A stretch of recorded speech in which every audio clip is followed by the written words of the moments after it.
укук коргоо органдарын катуу сынга алып, миңдеген жарандар күнөөсүз абакта жатканын айтты. Өлкө башчысынын жалындуу сөздөрүн көпчүлүк кубаттап, колдоого алгандыктан Жээнбековдун эл арасында кадыр баркы кыйла өскөндүгү байкалган. Бирок Садыр Жапаровду жогорку сот 12 жылга эркинен ажыратты. Текебаевдин иши боюнча жаңы жагдайларды башкы прокуратура кароодон баш тартты. Калган 30га чукул саясатчыларда адилеттүүлүктөн үмүт үзүп калышты. Ошондон улам президенттин дарегине көптөгөн сын пикирлер айтылып келүүдө. Бүгүн да пресс-конференция өткөргөн Адахан Мадымаров саясий туткундар тууралуу өз оюн билдирип, Сооронбай Жээнбеков менен Атамбаевдин айырмасы жок деди. Кутбу Сапарбекова дейт, Садыр Жапаров, Карганбек Самаков жана башка саясий мотивде түрмөдө жаткандар президенттен үмүттөндү эле сот алардын чечимин өзгөртүүсүз калтырды. Ушул боюнча пикириңиз? Мен силерден айырмаланып, менин үмүтүм жок эле.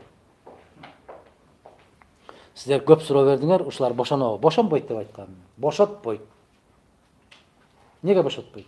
Көп ойлоду да муну Атамбаев камады эле, Жээнбеков бошотот деп. Атамбаев менен Жээнбековдун айырмасын силер көрбөсөңөр, мен көрбөйм. Экөө бир элеби? Билет экенсиңер, анан эмне сурайсыңар менен? Кантип чыгарат аны? Досу капа болбойбу аларды чыгарып берсе?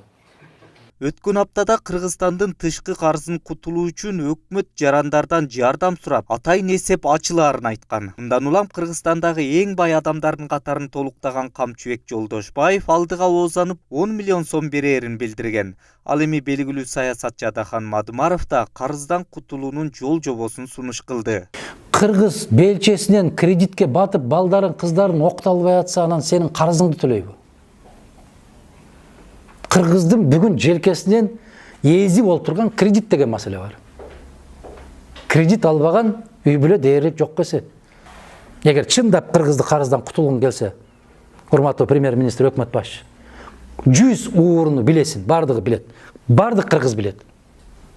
100 уурunu топто, ушундай кылып жыйна, айт. Жедик, ичтик, эми жараткандан корколу дагы кайтаралы. Де ушундай деп 100 уурunu карма. Анын 35-ин издештин кереги жок. Жээнбековдун чөнтөгүндө бар. Тизмеси барбы? Ошолор топтобойбу. Мына карагыла. Жаштарга орун берели. 92 жаштагы премьер-министр кайрада Малайзияга келди. 92 жашта. Эмне кылды? 5 күндүн ичинде 50 миллиард доллар топтоп койду. Кимден? Уурлардан. Окудуңарбы? 50 миллиард долларды ордуна коюп койду. 5 күндүн ичинде. Кандай дейсиңер?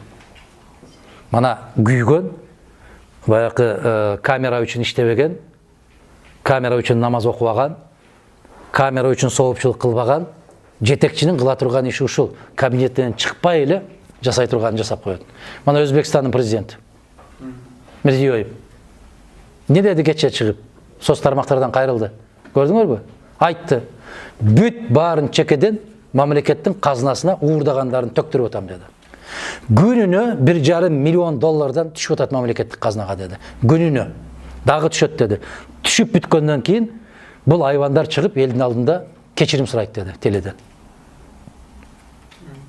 Мына ушундай болот күрөш жүргүзгөн киши. Күрөштү ушинтип жүргүзөт. Анан мен сага кылмыш ишин ачып коюшум мүмкүн, 3 күндүн ичинде качып кет деп кабар бербейт ал. Түндө 1,5-да уктап аткан жеринен кармап келип атат. Биздикилер эртерээк кабар берет. Сен тезирээк кач. Качып бүткөндөн кийин сен кабар берип кой, мен бүттү, мен качып бүттүм деп. Мен сенин артыңдан кылмыш ишин козгоп коем. 2-3 ай, 4 ай, 5 ай туруп тур.